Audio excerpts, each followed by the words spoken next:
What's up guys, in this YouTube video today we'll be going over what the future of venture capital is. We have a lot of stuff going on, a change in global economy, presidential election, new technology trends, and all the sort. So buckle up, cue the intro, and let's go on the roller coaster.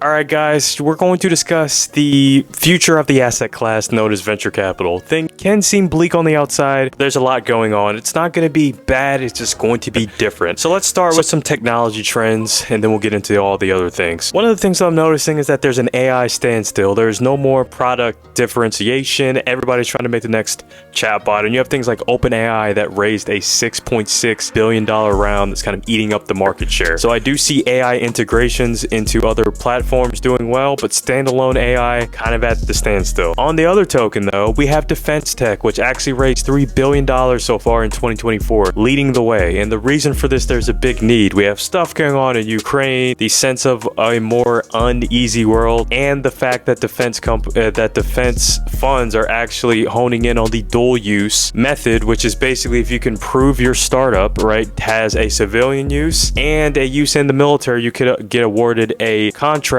and an exit. Rinse and repeat. Also, we have your other things going on like blockchain in the shipping industry and in healthcare and in education, and even Elon Musk spreading things around saying that maybe, just maybe, that the next election might be ran through this thing called e-vote with blockchain. Might not want to put too much weight on that. But with that being said, yeah, there's a lot of emerging tech sectors going on and it's just cranking it down the hill. I guess one other thing that I forgot to mention too is the big push for alternative energy, nuclear power, a bunch of investments globally in hydrogen cells, and all this is because there's all this new infrastructure being built because of data warehouses for AI. It's creating what's called a 5x energy deficit that we need to solve with not just things like electricity and coal. So I do see that coming in the near future. Now, when it comes to funding trends, this is where things get just a little bit interesting. Now, the post-COVID boom, right? We had a lot of overvaluations and this led to a market reset. We saw low deal count, but high what's called EV, enterprise value. Investors are getting the most bang for their buck for the few deals that they are doing, and that's increasing what's called investor confidence. Now, with that being said, rolling into 2025, this also triggers another mechanism called dry powder. This is capital that is waiting to get deployed. Now, investors have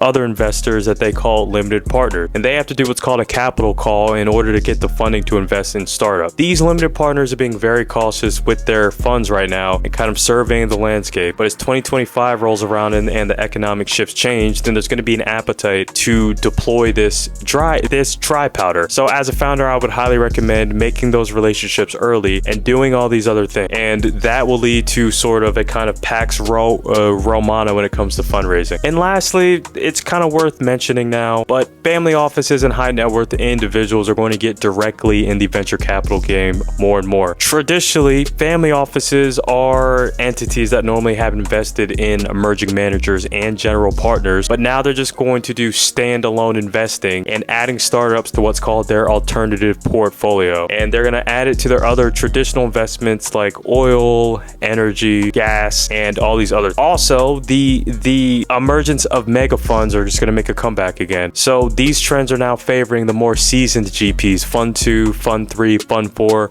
ones that kind of withstood the bad effects of COVID and now have their processes down. So now there's going to be less of angel investing in what's called SPV, special purpose vehicles, that investors kind of tee off on one deal. I'm not saying that any of that stuff's going to go away, but now you're going to see the emergence of mega funds again. When it came to the time the market was down, smaller funds, 10 million and below, were really favored, so just they can hone in on one deal. You're still going to see your smaller funds that have value add, but now you're just going to see your mega funds building higher and higher and higher because their track record is also going to allow this family office money to kind of come in and kind of energize the ecosystem as well. So with that being said, in summary, I do see the deal count for 2025 being in an upswing, and it's worth mentioning with the new president coming in line, President Donald John Trump, there's going to be a lot of deregulation on industries like crypto. Now, I have a mixed opinion on crypto. 30,000 projects, aka startups, have gone down since the ICO in